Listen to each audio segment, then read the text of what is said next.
Ng araw, ako po si Enmar Dison, ang operator ng DTF machine dito sa Transfer Eternita. Nagamit po ito ng 6 na araw na may total na 70 meters. Ito naman po ang aming printer head.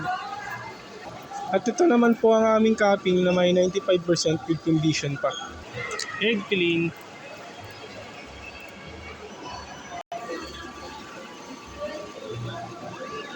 Punasan po natin ng wiper pagkatapos natin mag-head clean. Nozzle test.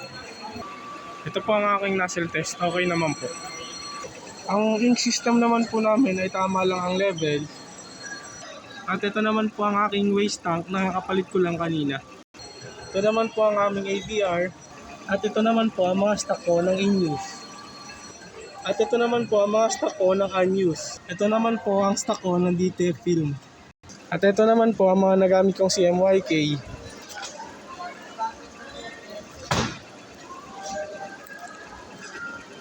Ito naman po ang aking daily output record. Ito naman po ang aking consumable withdrawal. At ito naman po ang aking printer diary checklist. Ayun lamang po, salamat.